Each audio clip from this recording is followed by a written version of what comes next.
Galaxy This Morning Live. Co-sponsor Goodwill Finance Limited. Financing for success since 1995. Wellness partner Tranquility Spa. Balance your body, mind and spirit.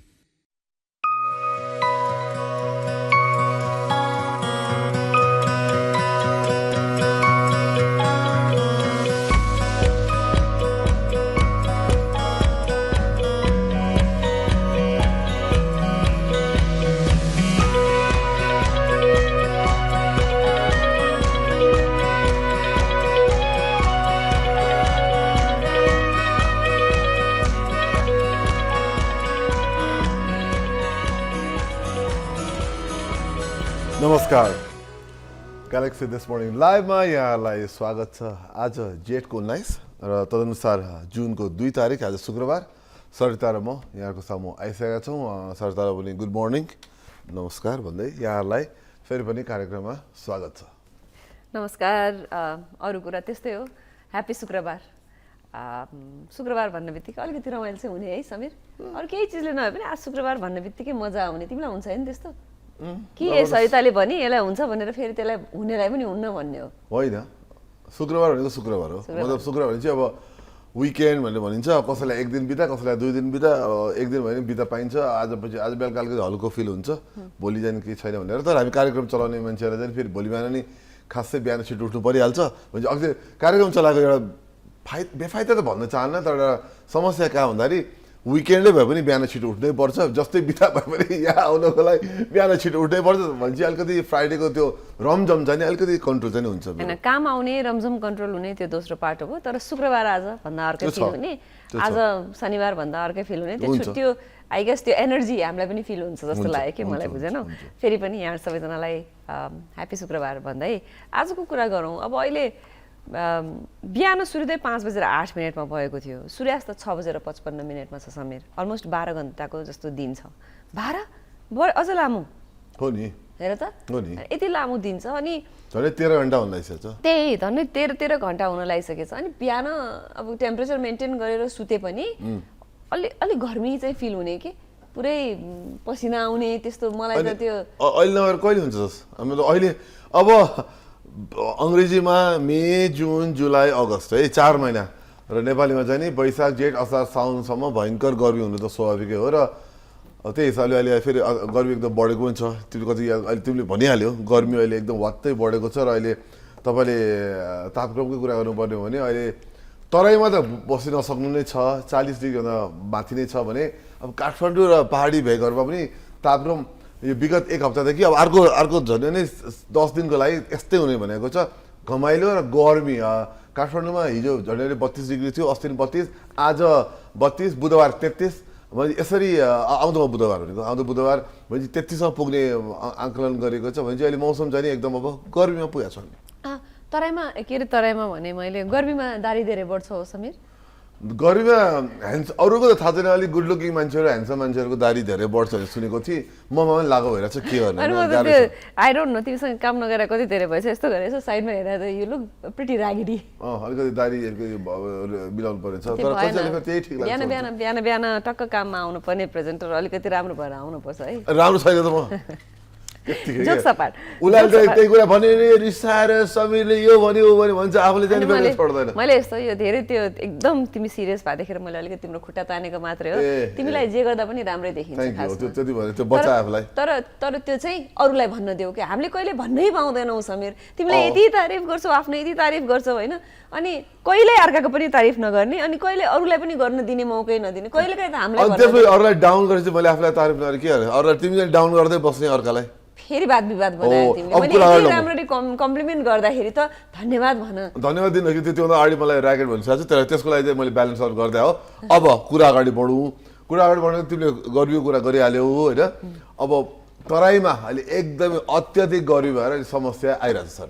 पनि होइन अब यो जनजीवन नै प्रभावित भइरहेको छ अहिले त एउटा कुरा त कतिवटामा त स्कुलहरू नै विद्यालयहरू बन्द भइरहेका छन् जस्तै मोरङ सुनसरी झापा यी एरियाहरूमा केही दिनको लागि अत्याधिक गर्मी भयो भनेर विद्यालय बन्द भइरहेका छन् भने अर्को गर्मीमा हामीलाई टेन्सन हुने भनेको घाउ खटिरा अनि यो रोग व्याधमा चाहिँ अलिकति हामी सतर्क हुनुपर्छ है समीर एकदमै हुनुपर्छ र मुख्य गरी छालाको समस्या र अहिले अब गर्मी हुँदै गई छालामा अब घाममा गइन्छ घाममा गएपछि अब त्यसबाट किराले टोक्ने हुन्छ त्यति मात्र नभएर सूर्यका विकिरणले प्रभाव पार्ने हुन्छ भनेपछि अहिलेको गर्मीको समस्या चाहिँ नि एकदमै यो छाला र आफ्नो विभिन्न भनौँ न अङ्गलाई चाहिँ एकदमै ध्यान दिनुपर्ने हुन्छ र तपाईँले अहिलेको अवस्था चाहिँ अब तराईमा हुनुहुन्छ भने तराईमा एकदमै समस्या छ तपाईँ सकेसम्म पर्दैन भने बाहिर ननिक्लिनु होला अब जस्तो उदाहरणले वीरगन्जमा करिब 42 डिग्री सेल्सियस हुने आकलन गरिएको छ आज मात्र होइन आउँदा झन्डै एक हप्ताको लागि विराटनगर नेपालगञ्जमा नि 40 भन्दा माथि तापक्रम मापन गरिँदैछ त्यो अर्को हप्ताभरिको लागि हुन्छ यो आउँदो हप्तालाई पनि हुन्छ भने चाहिँ एकदमै ध्यान दिनुहोस् र यस्तो बेला पानी पिउनुपर्छ डिहाइड्रेट भएर तपाईँले बिरामी समस्या हुन सक्छ पानी जाने एकदमै धेरै पिउनु होला र बाहिर नपरेसम्म नजानु सुझाव दिएको छ फेरि पनि अब यो नेचुरल्ली यसरी गर्मी वात्त बढिसक्दाखेरि यसबाट आफू कसरी बस्ने भनेर सजगता सतर्कता चाहिँ आफैले नै अपनाउनु पर्ने हुन्छ होइन समीर यस्तो कुरामा अलिकति ध्यान राख्नु होला बाहिरको खानपिनमा अहिले मैले धेरै सुन्छु कि केटाकेटी भनौँ या वृद्ध अथवा हर कोहीले अलिकति मेरो पेटमा समस्या छ भनेको आजै बिहान पनि तिमीले मलाई अलिकति ढिला भएछ है त भनेको होइन यो धेरैजनाले पेटको अलिकति समस्या भयो भनेको चाहिँ यही खानपिन पानीमा केही भएर हो कि जस्तो लाग्छ कि मलाई के टु मच इन्फर्मेसन भयो हो सबै होइन त्यो थाहा छ त्यो के कुरा मलाई थाहा भएन होइन तर कुरा के भने मान्छेहरूलाई समस्याहरू चाहिँ नहुन्छ यस बेला पानीमा नि एकदम ध्यान दिनुपर्छ पानी खाने पानी पिउने पानी एकदमै यो अब पानी किन समस्या छ भन्दा यस्तो बेलामा जीवाणु कीटाणु एकदम फस्टाउँछ नि यो मौसममा त्यो तपाईँको पानीमा पनि सकेसम्म उमालेर पिउने गरौँ फिल्टर गरेर सकिने कमसेकम क्लोरिन ट्याब्लेट अथवा पियुस ट्याब्लेट चाहिँ आफ्नो पानी ट्याङ्की अथवा खाने पानीमा मात्रा मिलाएर लिने गर्नुहोस् नत्र चाहिँ नि अब यसमा रोग लाग्ने एकदमै राम्रो टाइम र बाहिर विशेष गरी बाहिर खाँदा चाहिँ हामी त पानीपुरी चाहिँ अहिले चाहिँ नखाउँ है पानीपुरी चाहिँ अहिले खाँदै नखाउँ बाहिर त होइन बाहिर नपकाएको भन्छ हामी पानीपुरीमा त नपकाएको स्टिम बाफ आउने गरी नपकाएको केही पनि खानेकुरो बाहिर सडकको चाहिँ खाँदै नखाउँ भनेर भन्न चाहन्छ र पाकेको एकदम मासुको कुरामा त झन् एकदमै राम्रोसँग पाकेको हुनुपर्छ ठिक छ as much as we love street food अहिलेको लागि यो समयको लागि अलिकति आफ्नो स्वास्थ्यको ख्याल आफै राखौँ भन्दै अलिकति प्रसङ्ग बदलिन पनि चाहेँ आज इन्टरनेसनल सेक्स वर्कर्स डे हो यो हामी विश्वकै संसारभरिकै कुराकानी गर्ने हो भने लगभग 40 देखि 42 मिलियन सेक्स वर्कर्सहरू हुनुहुन्छ त्यसमध्ये पनि समीर 80% त महिलाहरू नै हुनुहुन्छ र उमेर हेर त 13 देखि 25 भित्र एकदम यौन कर्मीहरूको मतलब उहाँहरूलाई धेरै समस्या छ र संसारमा केही देशहरू छ जस्तो यौन कर्मीहरूलाई चाहिँ अलिक के भने उहाँहरूलाई अलिकति लिगलाइज गरेको छ लिगलाइज गरेर कानुनी प्रावधान ल्याएर उहाँहरूलाई व्यवसाय चलाउन दिएको छ त्यसले गर्दा व्यवसायमा उहाँलाई सुरक्षित महसुस गर्नुहुन्छ कि उहाँ तर नेपाल लगायत विभिन्न देशमा चाहिँ यसलाई गैर कानुनी बनाउनलाई चाहिँ एउटा पेसा हो त्यसरी हेरिन्छ धेरै ठाउँमा र पेसालाई पनि यसरी गैर कानुनी बनाइदिँदा हेर्दा झट्ट हेर्दा ठिक जस्तो लाग्दो हो तर यसले चाहिँ अब कालो धन्दामा परिणत भयो भने जुन हुन्छ नेपाल जस्तो देशहरूमा र विभिन्न देशहरूमा त्यसले गर्दा चाहिँ झन् यौन कर्मीहरूलाई पनि असुरक्षा र उहाँहरूका आउने क्लाइन्टहरूलाई पनि एकदम असुरक्षा भएर रोगहरू फस्टाउने सर्ने सम्भावना र उहाँहरूलाई मात्रै ज्यान धनमा नराम्रो प्रभाव पर्ने सम्भावना हुन्छ फेरि पनि आज अन्तर्राष्ट्रिय यौन कर्मी दिवस यसको उद्देश्य चाहिँ के हो भने तिमीले भर्खरै भनेको जस्तो यौन कार्यमा संलग्न हुनुभएका जसले यसले गर्दा आफ्नो जीविकोपार्जन गर्नुहुन्छ उहाँहरूलाई आफ्नो काममा कुनै एक्सप्लोइटेसन नहोस् उहाँहरूको पनि हक र अधिकार सुनिश्चित होस् भनेर यसरी यो दिन छुट्याइएको छ फेरि पनि उमेरैको हकमा हेर्ने हो भने 13 देखि 25 वर्ष भनेको एकदम भर्खरै कलिला मानिसहरू भएका हुनाले पनि सोच्न बुझ्न अलिकति गाह्रो पर्ने हुनाले एक्सप्लोइट गर्न सजिलो हुने हुनाले पनि आजको दिनलाई इन्टरनेसनल सेक्स वर्कर डे भनेर छुट्याइएको छ हुन त तिमीले भन्यौ नेपालको हकमा सेक्स वर्कर भन्न बित्तिकै अलिकति क्रिमिनलको आँखाले हामीले हेर्छौँ तर न्युजिल्यान्ड चाहिँ संसारकै पहिलो देश भएको थियो जसले 2003 सालमा यौन कर्मीहरूलाई चाहिँ डिक्रिमिनलाइज गरेको थियो र युएनले पनि अरू राष्ट्रहरूलाई यस्तो गर्नको लागि पहल गरि पनि राखेको छ। यस्तो दिनहरूको आवश्यकता छ, यही अवेरनेसको लागि पनि जरुरी छ। एकदम हामी गरेनौँ भने यसलाई गैर कानुनी बनाएन भने चाहिने के हुन्छ भने बाल यौन शोषण जुन अहिले धेरै देखिन्छ विशेष दक्षिण एसियाली मुलुकमा। यदि यौन कर्मीहरूलाई हामीले कानुनी दायरामा ल्याइदिएर उहाँलाई सहज बनाइदिएन भने बाल यौन शोषण जाने अझ बढ्छ, फसाउँछ। त्यस हिसाबले पनि भर्खर भनिहाले 13 वर्ष 15 वर्षका यौन कर्मी देखिन्छन्, त्यो नहुन दिन पनि यसलाई कानुनी प्रावधानमा ल्याइदियो भने उहाँहरूको जीवनको सुरक्षा हुन्छ।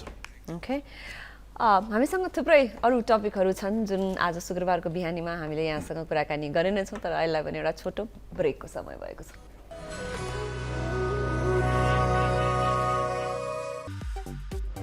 Galaxy This Morning Live co-sponsor Goodwill Finance Limited, financing for success since 1995. Wellness partner Tranquility Spa, balance your body, mind and spirit.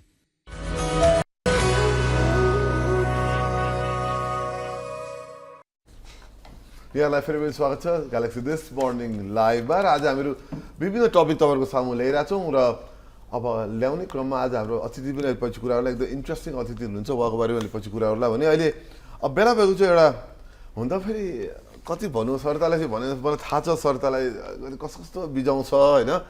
अब हामीहरू 4 जना होस्ट मध्येमा 4 जना प्रस्तुता मध्येमा 3 जना ललितपुरकै छौँ हेर होइन। ललितपुरमा धेरै राम्रा कामहरू भइरहेछ, राम्रो जिल्लाहरू मध्येमा कल लिन थालेको छ ललितपुर। अब आज एकछिन के भन्छ के अरे मैले डिसएग्रिमेन्ट जनाएँ भन्नलाई के भन्छ अरे अब्जेक्सन मिलर्ड भन्नु पर्यो मैले। तिमी ललितपुरवासी हो भन्दैमा भएको राम्रो कन्टेन्टलाई छोडेर एकैचोटि उडेर तिमी अर्को पेजमा जान पाइ होइन। अब त्यो मैले अरू कन्टेन्टलाई त्यसमा सुरु गरेँ भन्ने प्लान बर्बादी गर्न खोजेँ मैले। ल ठिकै छ, अहिले छोडिदिउँ, अहिले त्यो कन्टेन्ट पनि आउँछ होइन। ल त्यसैमै गरौँ, अब तिमी गइहाल्यो, म तिमी जस्तो न्यू खोजुवा सह प्रस्तुता होइन। ल भन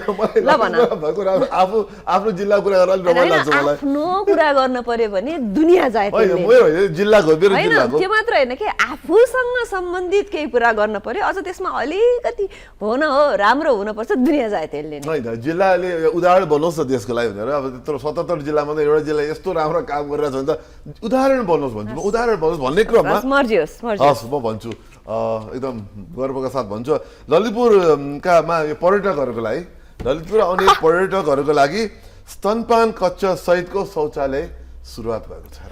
हामीहरू के गर्छौँ भने शौचालय त बनाउँछ हामीका कति राम्रो शौचालय छ हाम्रो जिल्लामा, त्यतिले नपुगेर पर्यटकहरूलाई स्तनपान गराउनको लागि पनि शौचालयमा व्यवस्था गराइदिएको छ होला। हामीले कति राम्रो काम गरेको छ यार सर त। काठमाडौँले के सिकोस् न, यो एकदम राम्रो काम हो होइन, एकदम सराहनीय छ। आहा कति राम्रो रहेछ होइन। ल हाम्रो ललितपुरका मेयरज्यू हो उहाँ होइन, हुनुहुन्छ चिने मैले उहाँलाई। उहाँ एकदम हँसिलो एकदम काम गर्ने मेयरमा पनि चिनिनुहुन्छ। तर समीर एउटा कुरा भनौँ, यति राम्रो कार्यलाई मैले नसराएको त होइन होइन। हामी 21औं शताब्दीमा आयौँ, औँलामा हामीसँग सबै कुरा छ। हामी अब एआईले संसार खान्छ भनेर यता ठुल्ठुला कुरा गर्दै गर्दा अहिले आएर स्तनपान कक्ष बनेकोमा हामी साँच्चीकै मक्ख परेर वाही गरेकै हो होइन। मैले नराम्रो भनिनँ मैले, तर पनि हामी कति अझै पनि हामी कति पिछडिएका छौँ। म चाहिँ कसो भन्छु इन्डियामा हेर्दा इन्डियामा कति ठाउँ छैन त्यस्तो विकसित भनेको देशमा, इन्डियामा ठाउँ खोज्न जाउँदा छैन। नेपालमा जे हामी अल्प विकसित भन्ने देशमा यस्तो सोच, म चाहिँ एउटा सोच भन्छु, सोच चाहिँ नि महिलाको लागि बालबालिकालाई नवजात शिशुको लागि कति राम्रो सोच आएको छ भनेर भन्न खोजेको कि त्यो चाहिन्छ पनि। र यो बनाउन लागेको कुरा चाहिँ पुरातात्विक हिसाबले बनाउन लागेको यो ललितपुरमा धेरै कुराहरू आफ्नो हेरिटेज संरक्षण गर्ने कुराहरू एकदमै राम्रो हुन्छन्। ललितपुरका बाटाहरू सफा हुन्छन्, ढुङ्गामा पनि मेसेज लेखेर राखिएको छ, बत्ती छ, सफा छ, त्यसमा कुनै दुई मत नै छैन। र यो तिमीले अहिले भनेको कुरा नै पनि पर्यटकका लागि शौचालय निर्माण भएको यो सम्भवतः पहिलो होइन पहिलो शौचालय। अनि यो चाहिँ फेरि अहिले एकदमै हुनुपर्ने, हरेक क्षेत्रमा हुनुपर्ने कुरा। अपाङ्ग मैत्री, ज्येष्ठ नागरिक मैत्री त्यस्तो हिसाबले बन्दैछ यो। फेरि शौचालय नै भए तापनि त्यहीको पुरातात्विक शैलीमै बनाइदैछ यो सबै कुरा एकदमै राम्रो हो सराहनीय हो त्यसमा त कुनै दुई मत छैन तर पनि कहिलेकाहीँ आएर हामी कुरा गर्छौँ नि समीर दिशामुक्त क्षेत्र हो यो भन्दै खुसी हुन्छौँ कति हुँदा चाहिँ साँच्ची है हामी नै त हो भने जस्तो लाग्छ कि हामी कहिलेकाहीँ एकदम एक्सट्रिमिस्ट भएर दुईटा पाटामा गएको हो कि जस्तो मैले आफूलाई फिल भएको कुरा मात्रै गरेको ठिक हो त्यो तिम्रो सोच म चाहिँ के लाग्छ यो यस्तो कुरा चाहिँ सोच परिवर्तन हुन थालेको भएर मैले देखिरहेको छु यो शौचालय नै छैन भन्ने ठाउँमा शौचालय आउनु थाल्छ शौचालय मात्र नभइकन महिलाहरूलाई गाह्रो छ नि भर्खरको नवजात शिशु लिएर अब अफिस जानुपर्छ कहिले कहिले त अब अफिसमै हुँदैन कार्यालयमै हुँदैन भने कमसेकम अब त्यो हुने सोच आउनु थालेको छ अब पर्यटकहरूलाई कति सहिलो भयो यो बच्चा लिएर आउने पर्यटकलाई पनि त्यो सहिलो भएपछि यी सबै कुरा चाहिँ मैले जाने एकदमै सकारात्मक रूपले लिएँ जस ललितपुर जिल्लालाई बधाई छ अरूले पनि फलो गर्नु अरूले पनि पछि लाग्नु पछ्याउनु राम्रो कुरा हरेकले पछि लाग्दाखेरि केही फरकै पर्दैन यो तिमीले भन्यौ नि स्तनपान कक्षहरू नहुनाले भर्खरै शिशु भएका महिलाहरूले धेरै मुस्किल बेहोर्नु पर्ने हुन्छ कहिलेकाहीँ बच्चालाई खुवाउने टाइम भयो भने बच्चा बोकेर घर जानु परेको स्थिति हामीले कति भोगेका पनि छौँ अलिकति सहज यो त्यति गाह्रो कुरा पनि होइन समीर एउटा कोठा मात्रै छुट्याइदिए पनि हुन्छ यसलाई त केही प्राविधिक रूपमा राम्रो चाहिने पनि होइन राखेको छ एनिवेज अब यो कुरा अर्को टपिक गएर आज फेरि ललितपुरमा त कुरा गरेर भन्ला यहाँ विराटनगरमा गुड न्युज छ कसले भन्छ ललितपुरलाई मात्रै गरे भनेर कसले भन्लान् फेरि तिमीले भन्छौ त्यसले गर्दा अब विराटनगरहरू हेर विराटनगरमा अब भारतबाट विराटनगर भन्सार यार्डसम्म सिधै कार्गो रेल सुरु भएको छ यो नेपाल भारत एउटा सम्बन्धको अर्को उचाइमा पुगेको एउटा अब सङ्केत हो भनौँ न र जस अब भारतबाट आउने विभिन्न सामान चाहिँ नेपालसम्म चाहिँ नि कमसेकम ठुल्ठुलो सामग्री चाहिँ नि रेलबाट आउने भयो तर यो 4 वर्ष अगाडि तयार भएको यो मार्ग है त्यतिखेरै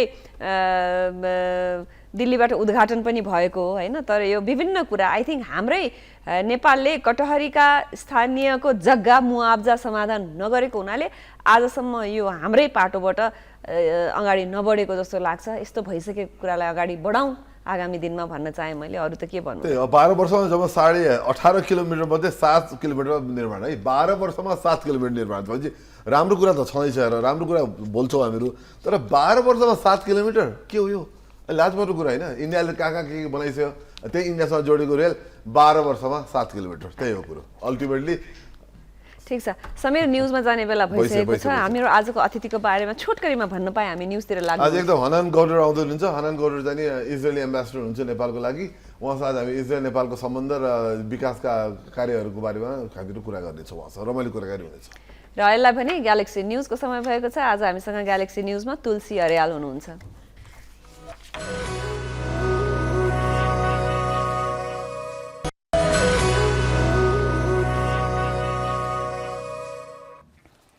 यहाँलाई फेरि पनि स्वागत छ ग्यालेक्सी दिस मर्निङ लाइभमा हामीहरू 6:30 बजेदेखि तपाईँहरूसँग थियौँ भने अब ग्यालेक्सी न्युज पछि फेरि सरतामा तपाईँको सामु आइसकेका छौँ हामी मात्र होइन अघि हामीले न्युजमा जानुभन्दा अगाडि आजका हाम्रा अतिथिको बारेमा छोटकरीमा भनेका थियौँ समीर फोटो देखाएका थियौँ उहाँ हामी माझ आइसक्नु भएको छ यहाँहरूको लागि भनेर तयार पारिएको यो छोटो इन्ट्रोडक्टरी भिडियो यहाँहरूको लागि हनान गोडर नेपालका लागि इजरायलका राजदूत हुनुहुन्छ सन् 1961 मा जन्मिएका गोडरले जियोग्राफिक र बायोलोजी अध्ययनमा स्नातक गर्नु भएको छ कूटनीतिका बारेमा पनि अध्ययन गरेका राजदूत गोडर केही वर्ष आर्मी सेवामा पनि रहनुभयो सन् 1993 देखि कूटनीतिक मामिला सम्बद्ध कार्यालयमा जिम्मेवारी थालेका गोडर नाइजेरिया नर्वे पश्चिम युरोपका देशहरूमा पनि काम गरिसक्नु भएको छ सन् 2011 मा पहिलो पटक नेपालका लागि इजरायली राजदूतका रूपमा आई 3 वर्षे कार्यकाल पूरा गरेका गोडर दक्षिण सुडानमा 6 वर्ष बिताएर फेरि सन् 2021 देखि नेपालमै हुनुहुन्छ तिनै नेपालका लागि इजरायलका राजदूत हनान गोडर आजको हाम्रो अतिथि हुनुहुन्छ एकदमै हाम्रो अतिथि हामीसँग आइसक्नु भएको छ हामी उहाँलाई वेलकम गर्दैछौँ your excellency welcome to this morning live and welcome to our show Thank you and good morning. Good to be here. Namaste and a real quick question. How is this second tenure treating you? Second tenure is lovely. You know, I took the logo of the Nepali Ministry of Tourism. Nepal, once is not enough. So literally I'm here for the second time and I think Nepal is lovely. And as a guest, it is very, very interesting to see changes. Right. Just to follow up on that question, you said changes. I mean, going back to your first tenure, the day you stepped into Nepal, and now in the second tenure, what are the major changes you have seen in Nepal? A lot. And I know that Nepalis that are here, staying here, you don't find it, you don't see the changes, but as a guest, as a visitor, as an ambassador, after a period, you see a lot of changes. Let me tell you one thing. Kathmandu is clean. Than before? Much cleaner. Right. Okay? True. There are many things that you don't notice because the changes were gradual. Life expectancy in Nepal has increased dramatically. It has increased 4 years on average in 10 years. Right. So these are changes that are very slow, gradual, but when you look after 10 years, you see the dramatic change. Literacy rate. Yeah. You have at the moment a revolution in education. The young generation, in the past, the SLC, the SEE, was like an iron gate. Only 20-40% could pass it. Now, completely. Most of the young generation will have the +2. And you see more and more people go to colleges. Ladies. 50% of the people, the students in the colleges are ladies. And maybe there is even more than 50%. So these changes are happening. And once you see it after a while, it's very interesting to see the changes. Your Excellency, when we talk about Israel and Nepal, I think we recently celebrated 63rd anniversary. So congratulations to us. And if I'm not mistaken, we're one of those countries from this region that has a strong bond with Israel. In that, if you have to explain, what are the similarities that you see in these two countries and maybe what are the differences? Let me just reciprocate on the congratulation message. It was just yesterday, 1st of June 1960, that the relations were established.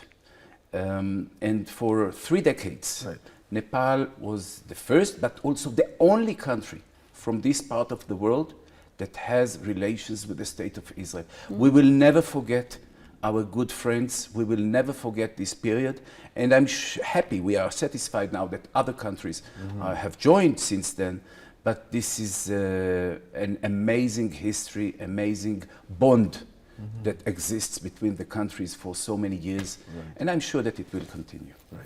And also, your mountaineers have also been helping Nepal by going to Mount Everest and being tourists.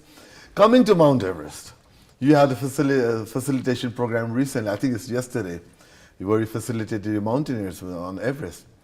Please tell us a bit more about that. Well, I'm jealous to these people that can make it. Unfortunately, I'm not sure that I will reach above 4,000 meters because, oxygen problems. But those people I admire. I admire the first ones, Mr. Tenzing and Mr. Hillary that reached it. And it's now 70 years. 70 years. Over 70 years. Amazing. So far, thousands have made it. Not many Israelis, but if you look at the chart in the last few years, more and more it is becoming popular. It is becoming generally popular, but it is also becoming more popular amongst Israelis. It's a challenge. I can dream about it. I'm not sure that I will be able to make it. I dream one day, only to start something. But this is the human spirit to do it. This is something that you take the adventure, you take the risk, you do the effort, and you reach. And this is something that people say only reaching the summit. No, also the way. Sometimes the road to the summit is even more important than reaching. So we appreciate it, and I think you have a lovely treasure. When we talked about Everest earlier offline, you mentioned there is something I want to share, but I'm not going to share it now.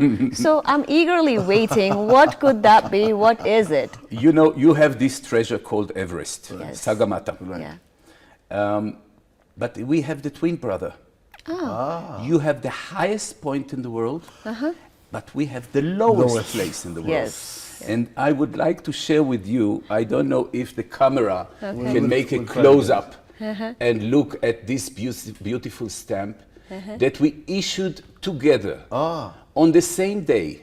2 stamps, one Nepali stamp Oh, and the nice. second one an Israeli stamp. Right. And the upper half is Mount Everest, the 8848, Right. and the lower one is the lowest place on Earth, Sea? the Dead, Dead Sea. Sea. So I really wish to give you this small souvenir. Oh, Thank thank you. you so much. And you know, we are the 2 extremes, but we are Right. together, and this is why it's such a nice symbol, a nice Thank you.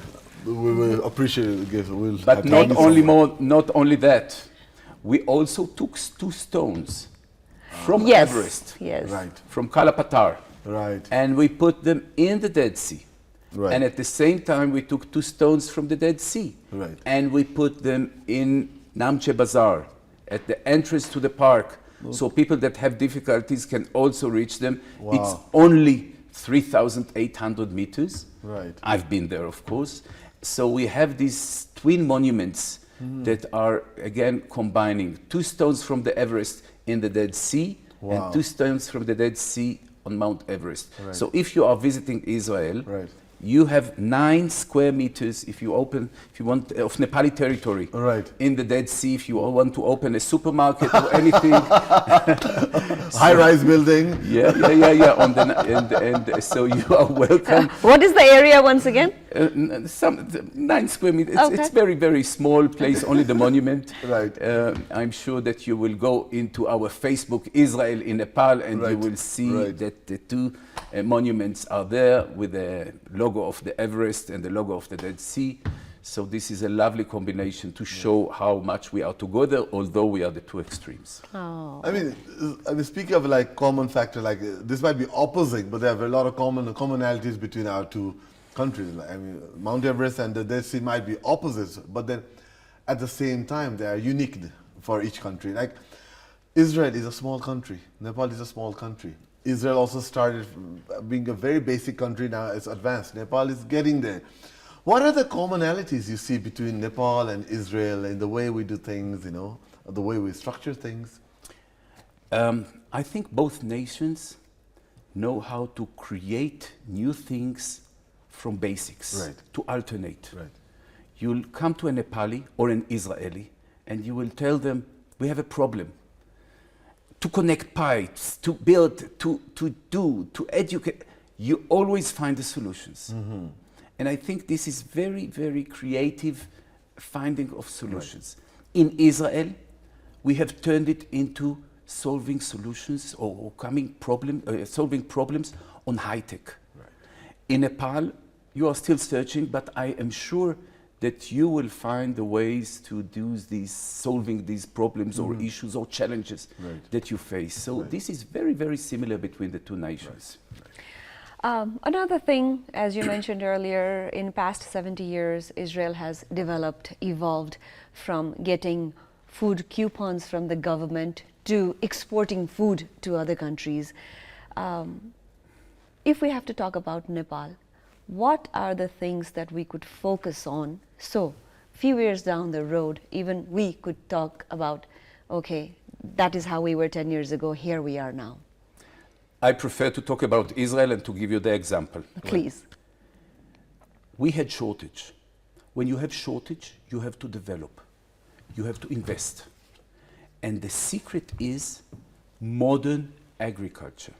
Traditional agriculture has no room in modern economies and in modern societies. Okay. If a country or a society or a rural society will keep the traditional, the neighbors are smart, bigger and powerful and will leave us behind.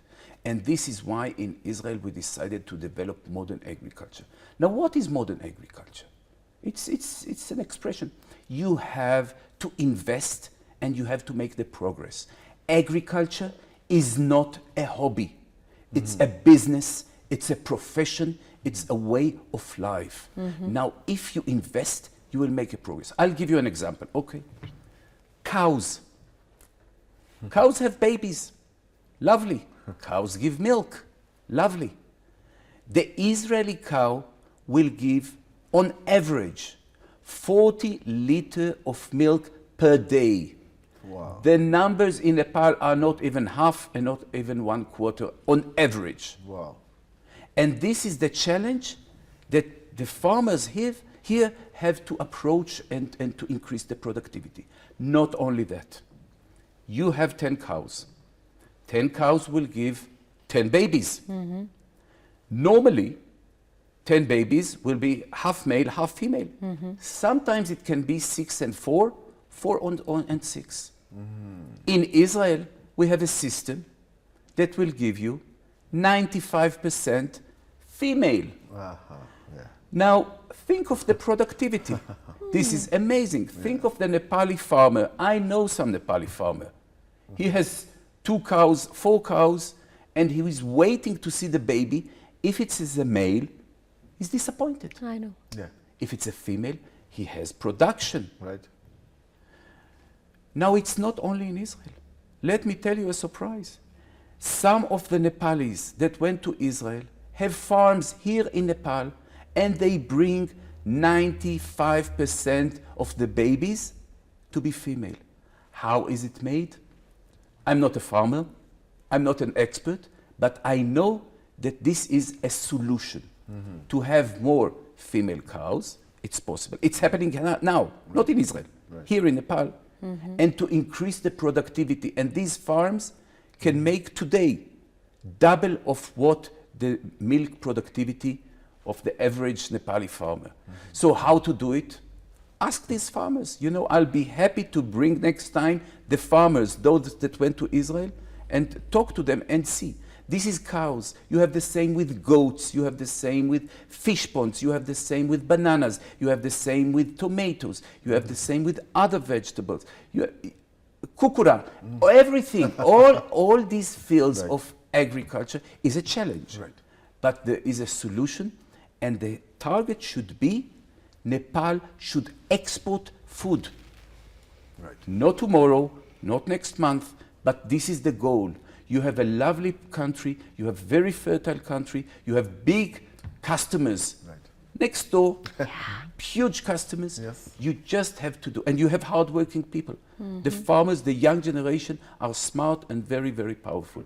So if we can help on that, we are eagerly, we will share this, our programs and the knowledge and the know-how. And those people that went to Israel on Learn and Earn come back here, and you see them all over the country with beautiful farms. This is. Your Excellency, as you mentioned, Nepal used to export food in the past, but I guess there we missed out. We did not move according to the time, and we were still using our older techniques. Maybe that's where we fell short, but we still would like to talk about this in detail.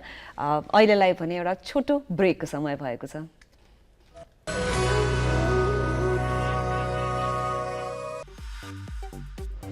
Galaxy This Morning Live co-sponsor Goodwill Finance Limited, financing for success since 1995. Wellness partner Tranquility Spa, balance your body, mind and spirit.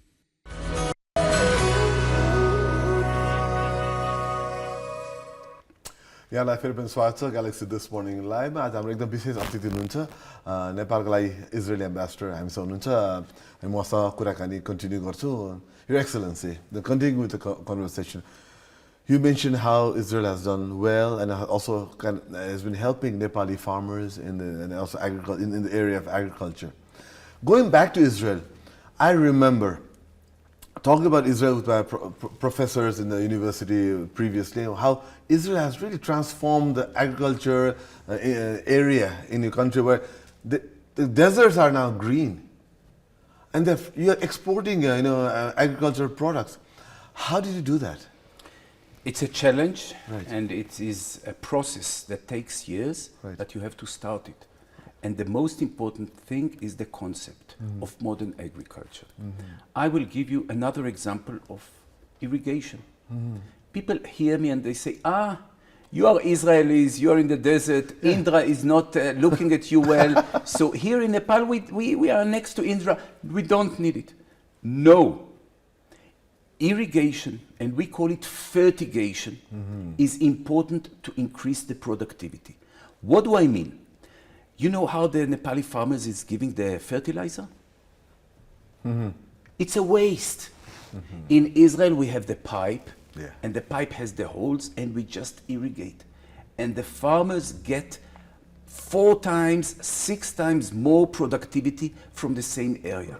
So this is the challenge. So people tell me, yes, but this is in Israel, we don't have the pipes here. You have the pipes here. Now Nepali industrialists that went to Israel produce these irrigation pipes here in Nepal, in Chitwan. So you can easily buy drip irrigation, increase your productivity. It doesn't cost so much, and then you pay the investment after 1 year. So of course, but farmers have to understand, you put 1 rupee, you collect 5 rupees. You will put 1 lakh, you will collect 5 lakh. And they are very, very solid people, and they want to see at the end of the season how they collect the revenue. But this is a challenge. In Israel, we have 2% farmers, and we are exporting food. I don't know what is the current percentage of farmers in Nepal, but I think it is higher, much higher. And then everybody is producing things for themselves. So the country is not producing other things. The question and the challenge is how to reduce the percentage of farmers, and at the same time to increase the productivity. Of course. And this is something for the professionals, but the concept should be understood. And by the way, if you look at Nepal, when I was here last time, it was higher than it is. The numbers, the percentage, maybe not the numbers, the percentage of farmers is going down because you need more doctors, more engineers, more nurses, more teachers. And this is what the country needs in order to make progress, in order to be modern. And Nepal is on the process. The question is how to make it. Let me go back to this Learn and Earn program. What does it actually do, and how are we affiliated in this? The program, the idea of the program, by the way, it's not only with Nepal. We have 40 countries that participate in this program. Okay. And the students, the farmers, come to Israel for a year, spend their time 5 days a week on the job training, making salary, making Israeli salary, and coming back to Nepal with paisa, with money. Okay. The second thing, which is more important than money, is knowledge. Okay. Because once a week they go to a college and they study, they make a research, they understand how to improve and to progress their own, what they are doing at home. So they improve themselves. And the third thing is that they see the culture of work in Israel, because the farmers in Israel do the work together with the workers. They are all participating in the same challenge of producing food. And I think as customers of farmers, we are all grateful for the farmers because we eat their products. Right. This is very, very important. Maybe this is where I join whatever Sarita asked with Mashav, your development program that you not only do it in Nepal but also elsewhere. Can you tell us a bit more about that? Because a lot of our audience may not know about this program as such. Mashav is our international corporation, our aid agency. Right. And we are involved in different projects. Right. So part of it is, of course, during disasters. COVID, so we are sending the equipment. Earthquake, right, when we send huge 5 cargo planes with 300 doctors and medical teams to help and to open a field hospital. But this is one aspect of our Mashav. The second thing is training. We are taking people for workshops in Israel. Some of them are short, 2 weeks. Some of them are long, a few months. But this is not a brain drain program. People are going in the middle of their career, right, have an international group of experts from worldwide and upgrade their knowledge. in agriculture, but also in education, in health, doctors, media, NGOs, all aspects of the society that need to share the knowledge. And this is how we are sharing and upgrading general things. You know, we have some good things. Many things were developed and are being developed in Israel. And we are eager to share it, especially with a country like Nepal, which is so friendly. How beneficial is it for a country like Nepal or any small country to have two big developed countries as a neighbor?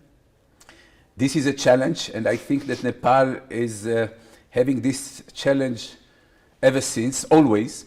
And I think this is surprisingly also similar to Israel. Israel is Dere Sanodesh, you know, it's like one province of Nepal. One province of Nepal is the size of Israel. So when you are so small, you have to be careful and to look outside and mainly up to see. And I think we share it, Nepalis and Israelis. We are like a little goat standing next to big elephants. And when you are a little goat and you are standing next to the elephants are not negative. But sometimes the elephants are careless. They don't even notice you.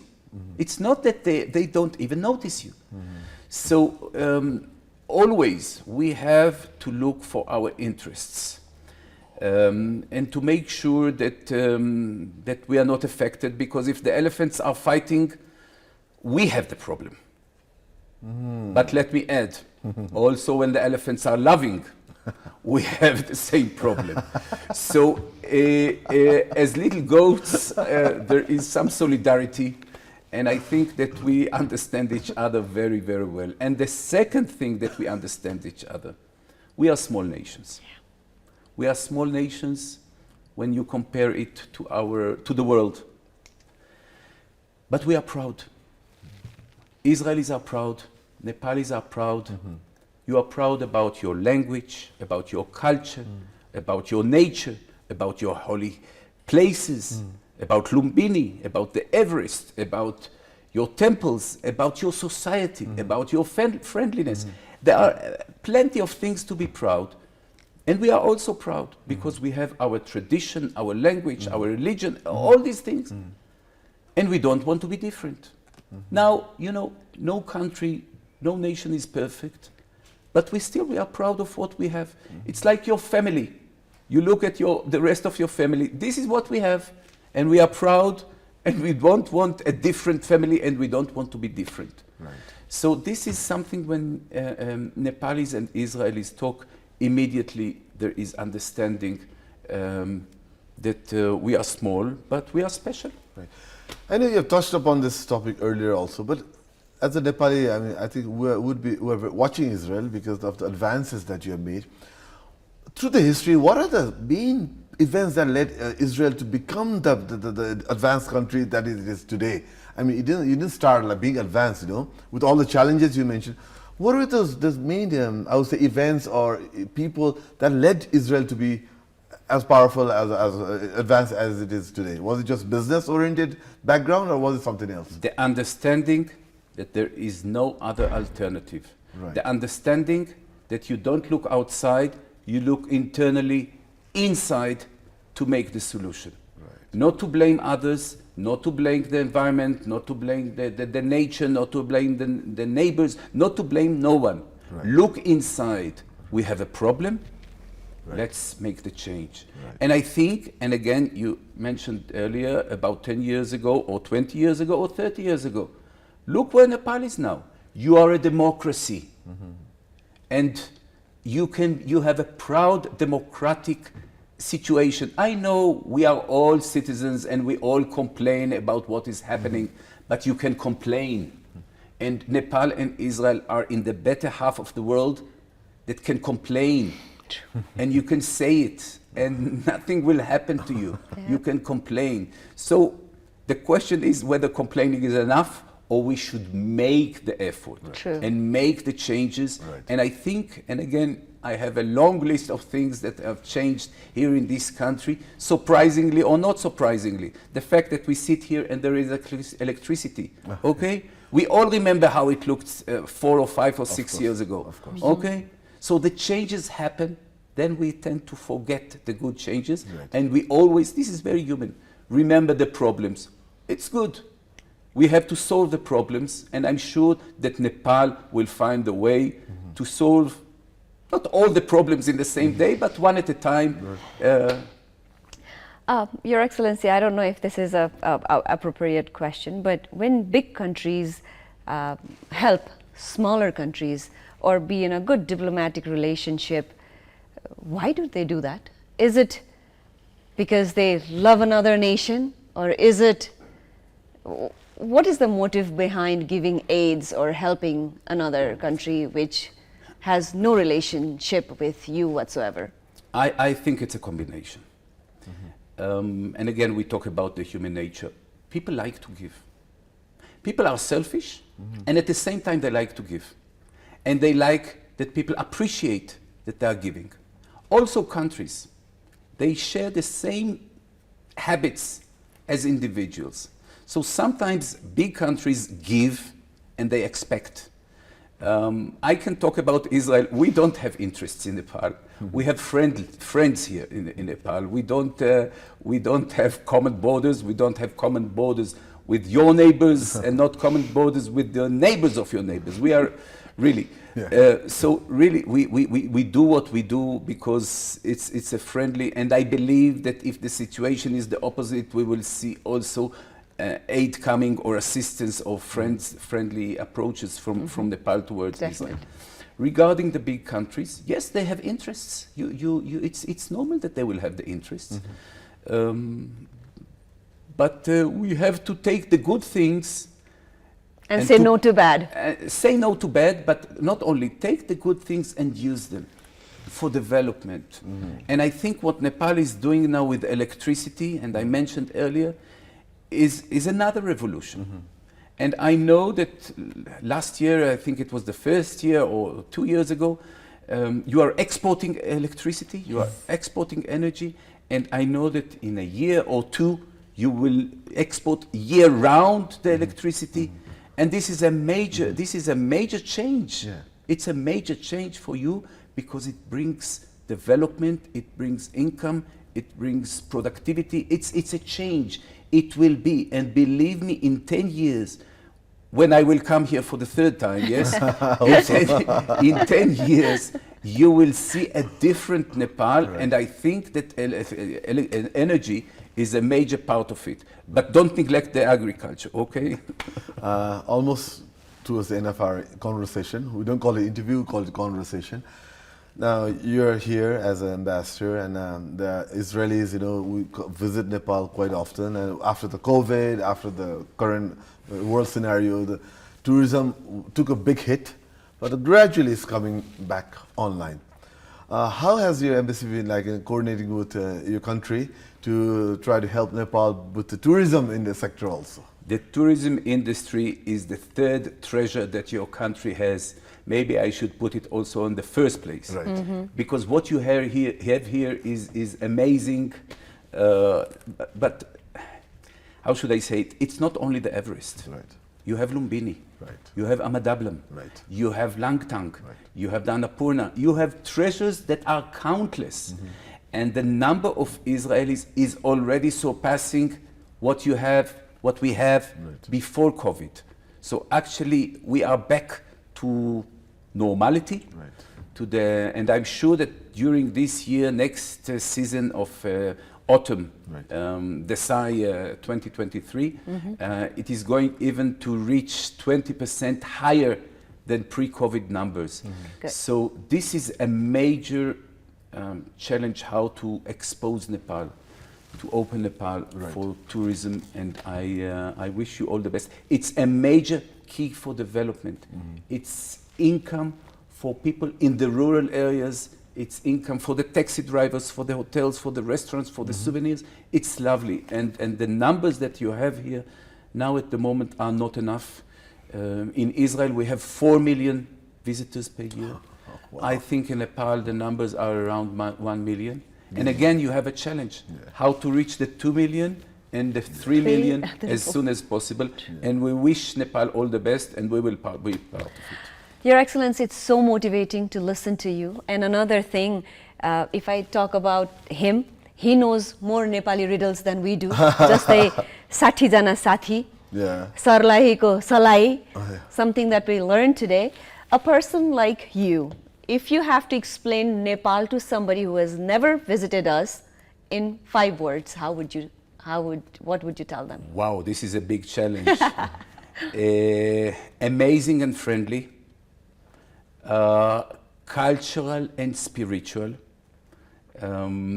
and an experience that will never be forgotten. Oh. Well, tactfully handled. Well done. But it was 6 words, not 5. That's fine. We'll take more. We'll take 5 more. adjectives. So.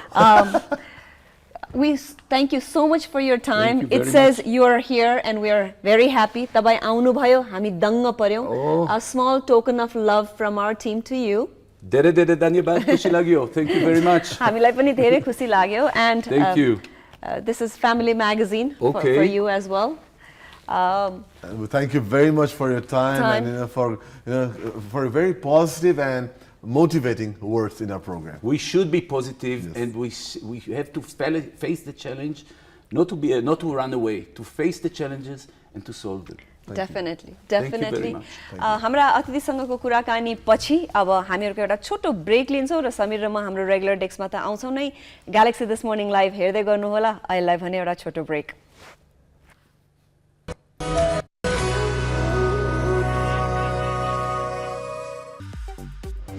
Galaxy This Morning Live co-sponsor Goodwill Finance Limited. Financing for success since 1995. Wellness partner Tranquility Spa. Balance your body, mind and spirit.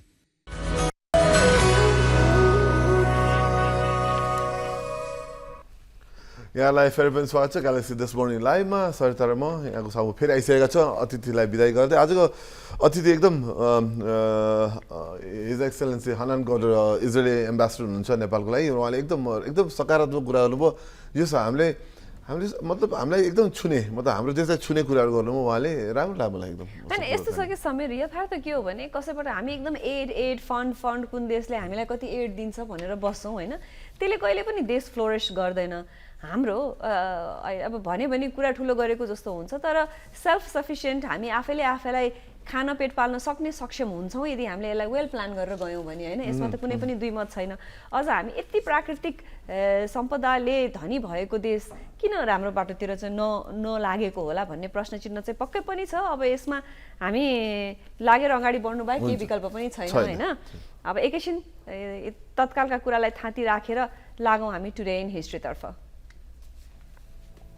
Today in History, brought to you by Nepal Airlines. आज today in हिस्ट्रीमा एकदमै दुःख लाग्दो घटना भएको दिन हो. आज सबैले सम्झिने अब जेठ 19 भनेपछि अरू कुनै मनमा आउँदैन. अन्त तत्कालीन राजदरबारको दरबार हत्याकाण्ड चाहिँ आजको दिनमा भएको. 2058 सालको त्यो कालो इभिनिङ, कालो साँझ, कालो रात के भन्न चाहन्छु. आजकै दिन आजकै बार जेठ 19 शुक्रबार 22 वर्ष अगाडि तिमीले भनेको जस्तो शाह एक हिसाबले राजगद्दीमा बसिराखेका सम्पूर्ण परिवारहरूको उहाँहरूको परिवारकै हत्याकाण्ड भएको दिन थियो. तिमी नेपालमै थियौ समीर त्यतिखेर? म थिइनँ, म ठ्याक्क कहाँ थिएँ मलाई सम्झना छ. म अस्ट्रेलियामा थिएँ. ओके, म पनि त्यतिखेर चाहिँ म यहाँ थिइनँ, पढाइको क्रममा विदेशमा नै थिएँ. तर यहाँको त्यो कोलाहल, यहाँ भएको त्यो सबै चिज बाहिरै बसेर पनि फिल गर्न पनि सकिन्छ. 22 वर्ष पुरा भइसक्दा पनि अहिलेसम्म पनि यो रहस्य खुलेको छैन. राजा वीरेन्द्र, रानी ऐश्वर्या, युवराज दिपेन्द्र, राजकुमार निराजन, राजकुमारी श्रुति, राजकुमार धीरेन्द्र, राजकुमारी जयन्ती, राजकुमारी शान्ति, राजकुमारी शारदा, कुमार खड्ग र अन्य राजपरिवारका सदस्यहरूको हत्या भएको दिन थियो आज.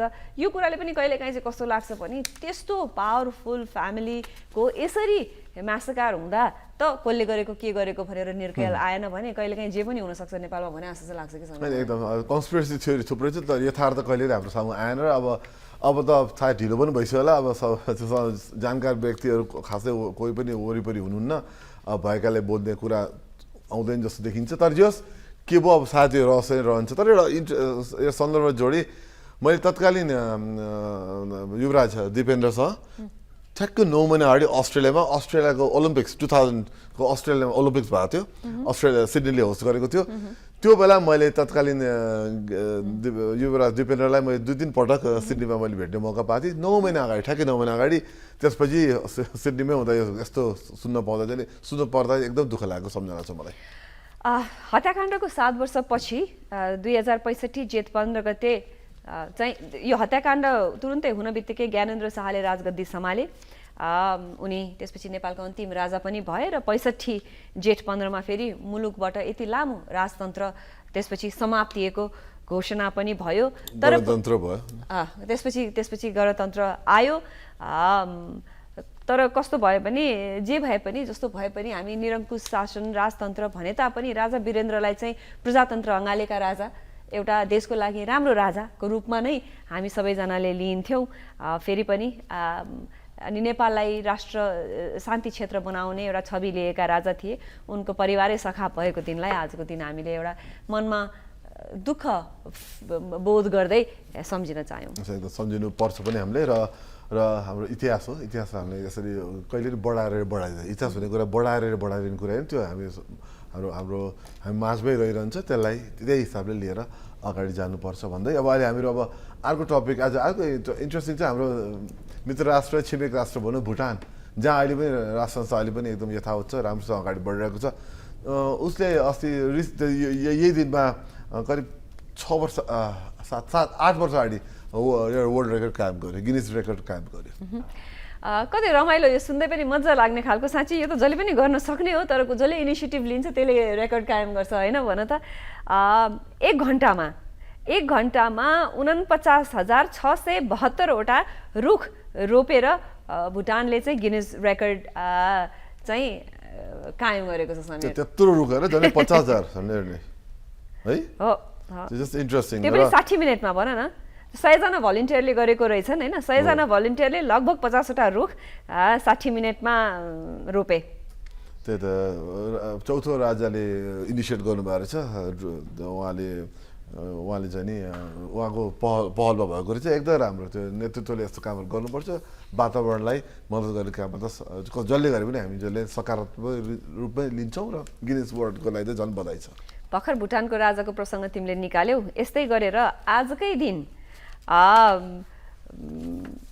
एलिजाबेथ II उनी चाहिँ Commonwealth nation monarch of Britain and 7 Commonwealth nation कि रानी बनेको दिन 1953 को दिन आज रहेछ रिसेन्टली धेरै पनि भएको छैन हाल भनौँ कति 1 वर्ष पनि भएको छैन उनको मृत्यु भएको 27 वर्षको उमेरमा उनको कोरोनेसन भएको थियो समीर महारानी बन्नुभयो 27 वर्षको उमेरमा त्यसपछि त उहाँले निरन्तर चलाउनु भयो सायद उहाँले 70-72 वर्ष चाहिँ चलाउनु भयो उहाँले सबैभन्दा लामो अहिलेसम्मको 72 वर्ष सबैभन्दा लामो लङ्गेस्ट रेनिङ क्वीन भनेर पनि चिनिनुहुन्छ उहाँ हुन त आफ्नो बुबाको आकस्मिक मृत्यु भएपछि चाहिँ क्राउन सम्हाल्नु भएको उहाँले र अब चाहिँ प्रिन्स उहाँको छोरा जेठो छोरा प्रिन्स चार्ल्स तेस्रो चाहिँ अब राजा हुनुहुन्छ बेलायतको हालसालै उहाँको कोरोनेसन पनि भयो ठुलो हल्लाखल्ला संसारमा न्युजै बन्यो यस बेलायतलाई पनि बधाई र शुभकामना छ के भन्छ एउटा नेपालीमा भनाइ छ नि भगवान्कोमा के अरे देर हुन्छ अन्धेर यस्तो के भन्ने छ नि कुर्यो भने कुनै न कुनै दिन यो उमेरमा आएर नाति नातिनालाई के होइन पनातिनी भइसकेको आफ्नो नाति नातिनालाई चाहिँ आफ्नो पावर हस्तान्तरण गर्नुपर्ने बेलामा बल्ल उहाँको पालो आएको छ जे होस् ढिलै आयो पालो आयो भन्दै कता लाग्ने अब आज हामी स्पोर्ट्समा लागिहाल्नु किनभने अब हामी त्यसपछि एकदम रमाइलो अनसोसियली छ स्पोर्ट्समा कुरा गर्नुपर्दाखेरि अहिले हाम्रो 100 स्मारक ए डिभिजन लिग चलिरहेको छ एकदमै कम्पिटिसन भइरहेको छ एकदम प्रतिस्पर्धा भइरहेको छ र हिजो पनि केही खेलहरू भयो त्यसका नतिजा हामी तपाईँलाई भन्न गइरहेका छौँ हिजो 3टा खेल भयो हामीले बिहानै तपाईँलाई भनेका थियौँ कुन खेल भनेर हिजो न्यू रोड र नेपाल पुलिसको खेल भएको थियो यो पहिलो खेल नतिजा तिमी भन्दै जान्छौ कि म होइन यस्तो गरौँ न हिजो न्यू रोड र नेपाल पुलिस बीच खेल भयो फ्रेन्ड्स क्लब र हिमालयन शेर्पा बीच खेल भयो मनाङ मर्स्याङ्दी र खुमलटार युथ बीच खेल भयो, नतिजा चाहिँ नेपाल पुलिसले जित्यो एनआरटीलाई 1 शून्यले। फ्रेन्ड्स र हिमालयनको बिचमा बराबरी भयो 0-0 भने मनाङले चाहिँ नि खुमलटारलाई 1 शून्यले हराउन सफल भयो। र आज कुनै पनि खेल छैन, भोलि शनिबारदेखि 24औं साताका खेलहरू हुनेछन्। यो लोकल गेमलाई चाहिँ अलिकति मर्का पनि परेको छ सबै कुराले, त्यही भएर हामी अलिकति हेरिदिन गयौँ भने टिकटहरूले पनि फाइदा हुन्छ। यो चाहिँ प्लिज यसो छुट्टीको समयमा लोकल गेम्सहरू हेर्न जाउँ है। लास्टमा यो T20 भन्दै किन महिला T20 पनि भइरहेछ, अहिले अन्तर्राष्ट्रिय खेलहरू भइरहेछ, सिरिज भइरहेछ। नेपालले मलेसियासँग खेलेको छ हालसालै। मलेसिया भएको यो खेलमा चाहिँ नि 5 खेलको सिरिज भइरहेछ नेपालको। हिजो भएको खेलमा चाहिँ नि नेपालले मलेसियालाई 27 रनले हराएको छ। बधाई छ हाम्रो नेपाली महिला क्रिकेट टोलीलाई। त्यस्तै गरेर सामाजिक सञ्जालमा जेको परिचर्चा हुन्छ नि त्यसको बारेमा हामी सबैभन्दा धेरै कुरा सुन्छौँ। यसले एउटा हिसाबको अवेरनेस क्रिएट गर्छ र कतिपय चिजमा केही काम गराउनलाई बाध्य पनि गराउँछ। समीर, हालसालै सरकारले सार्वजनिक गरेको आगामी आर्थिक वर्ष 80-81 को बजेटको बारेमा निकै नै चर्चा सामाजिक सञ्जालमा भइरहेको छ र यसै विषयमा हामीले अनसोसियली सोसियलमा एउटा सानो रिपोर्ट बनाएका छौँ, हेरौँ है।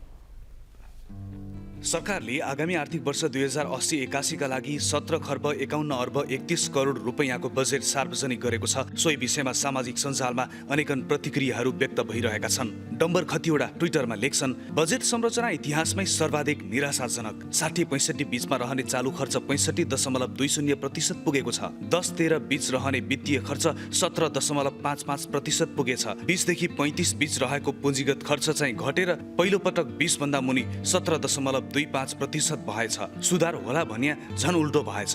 ठुलै क्रान्ति र संरचनात्मक सुधार जरुरी देखियो। यस्तै प्रवीण खड्काले लेखेका छन्, विकास पुँजीगत गर्ने बजेट भन्दा ऋण तिर्न बजेट बढी छुट्याउनु पर्ने अवस्था आएछ। देशको अर्थतन्त्र आफै मूल्याङ्कन गरौँ। उता मनोज गेवाली पनि बजेटप्रति खुसी देखिँदैनन्। लेखेका छन्, विषम परिस्थितिलाई आएको बजेटले केही दूरगामी असर पार्न सक्ने गरी सोच कमसे कम राख्न सक्नु पर्दथ्यो। जबरजस्ती कर असुल्ने तर करदाताहरू थप्ने वा करदातालाई कर तिर्न प्रोत्साहन गर्ने कुनै सोच देखिएन। बाध्यता थिए तर पारदर्शितालाई निरुत्साहित गर्ने गरी बजेट आउनु राम्रो होइन। उता गजेन्द्र बुढाथोकी लेख्छन्, सांसद विकास कोषलाई ब्युताइयो। प्रत्येक निर्वाचन क्षेत्रमा 5 करोड विनियोजन, 8 अर्ब 25 करोड स्वाहा। यस्तै विराट अनुपम लेख्छन्, सांसदलाई रकम दिने, कर्मचारीको प्रोत्साहन काट्ने, 3 तहको अदालतले दोषी देखाएकोलाई माफी दिने, प्रहरीका पीडित आफन्त परिवारलाई यातना दिने। प्रचण्ड सरकारको बजेट सूत्र कर्मचारी प्रहरीलाई पेलपाल, नेतालाई मालामाल। तर शर्मिला आचार्यको विचार भिन्न छ। लेखेकी छिन्, आर्थिक सङ्कटको बेला आएको बजेट समग्रमा एकदम राम्रो छ। सांसद विकास कोष कार्यान्वयनमा दुरुपयोग हुन दिनु हुँदैन। उस्तै विचार राख्छन् गोविन्दराज केसी। कति विरोध गर्नु के, यतिको ठिकै छ। अर्थशास्त्र र बजेट भनेको सबैलाई विरोध गर्ने र आफू अब्बल देखिने साधन हो। 1-2 कुरा थपेर अरू 1-2 कुरा काटेको भए अझै गजब हुन्थ्यो। दाँतमा ढुङ्गो लागे पनि एकछिन सिरिङ हुने त हो नि, पछि ठिक ठाउँमा आइहाल्छ। यस्तै दिपेन्द्र पनि उत्साहित सुनिन्छन्। संसद विकास कोषदेखि बाहेक यो बजेट धेरै वर्षपछि नेपालको अर्थतन्त्रका लागि टर्निङ पोइन्ट हुन सक्छ। कार्यान्वयनका चुनौती देखाएर भाग्न मिल्दैन। तर शिशिरजी नामका ट्विटर प्रयोगकर्ताको विचार यस्तो छ, जसरी प्रेममा प्रेमीले भने चाहिँ जुन तारा खसाइनेछ त्यसरी नै बजेट भाषणमा भनिन्छ यसो गरिनेछ उसो गरिनेछ। उता आयुषा प्रश्न गर्छिन्, न हावाबाट बिजुली, न पानी जहाज, न चुचेरेल, न चुलामा ग्यास, यस्तो पनि बजेट हुन्छ? उता देवेन्द्र राज पाण्डे फरक विचार राख्छन्। बजेट तर्जुमा प्रक्रिया मात्र होइन, अर्थमन्त्रीले संसदमा बजेट प्रस्तुत गर्ने कार्यलाई पनि आधुनिकीकरण र चुस्त बनाउने कुरामा ध्यान दिन पर्यो। बिचरा अर्थमन्त्री 2 घण्टा बढी भयो फलाकेकै छन्। अझ कति फलाक्ने हो सुन्नेलाई पनि गाह्रो झर्को। यही सन्दर्भमा विप्रिन्दुले पनि लेखेका छन्, जसले जतिसुकै आलोचना या समर्थन गरोस्, नेपाल सरकारका अर्थमन्त्रीले वाचन गर्ने बजेट भाषणहरू आश्वासनको पोको र पट्यार लाग्दो लामो गन्तव्यविहीन राजनैतिक नारा मात्र हो। त्यसैले यो बजेटको बारेमा पनि नो कमेन्ट। बजेट कार्यान्वयन भएर केही उपलब्धि भएछ भने रिभ्यू गरौँला।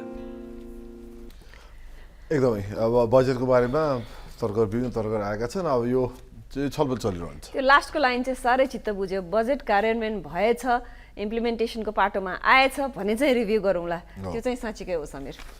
र अब जाने बेला भइसकेको छ। अब आज हामी सधैँ चाहिँ जानु अगाडि तपाईँहरूलाई हामी एउटा एकदम कोट भनाइ छाडेर जान्छौँ। आजको भनाइ हामी स्क्रिनमा राख्न गइरहेका छौँ। एकदम नाम चलेका मणिरत्नम उनी दिल से गुरु यस्ता निकै नै नाम चलेका सिनेमाहरू बम्बे यस्ता सिनेमाहरू डिरेक्ट गरेका प्रोड्युसर स्क्रिन राइटर पनि हुन् उनको कोटेसन स्क्रिनमा यहाँहरूको लागि समीरको सुमधुर स्वरमा एकदमै मेरो कोइली जस्तो स्वरमा बोलेर सुनाइदिइहाल्छु art is something in which you are never an expert at any point of time you have it all the time and something which is deceptive all the time भनेर गोपाल रत्नम सुब्रमण्यमले भन्नुभएको छ कसले भन्नुभयो र समीर गोपाल रत्नम सुब्रमण्यम अनि के भन्नुभयो त अङ्ग्रेजीमा फारफार गर्यो ख्याँ गर्यो उहाँले के भन्नु आर्ट भन्ने कुरा बुझ्न गाह्रो छ अरे कि आर्ट भन्ने कुरा बुझे जस्तो लाग्छ त कहिले बुझ्न सकिनँ भन्ने कुरा मैले बुझेँ म त झन् बुझ्दै बुझ्दैन सजिलो छ कि होइन नबुझे पनि एउटाले एउटा भनिदियो अर्कोले अर्को भनिदियो जे भनिदियो नि भएको छ जे गरे भए पनि भएको छ इन्टरप्रिटेसन आफ्नो हिसाबले तपाईँ कसरी लिनुहुन्छ आर्ट जस्तै हो लाइफ पनि तपाईँले कसरी लिनुहुन्छ दुःख देखे पनि भयो सुख देखे पनि भयो so life is an art you should just know how to live it भन्दै कार्यक्रमलाई पनि लिभ गर्ने हो हस् त यहाँहरूको शुक्रबार एकदम रमाइलो रहोस् बितोस् भोलि फेरि शनिबार बिहान हामी यहाँहरू सामु आउने नै छौँ हस् त नमस्कार समीर नमस्कार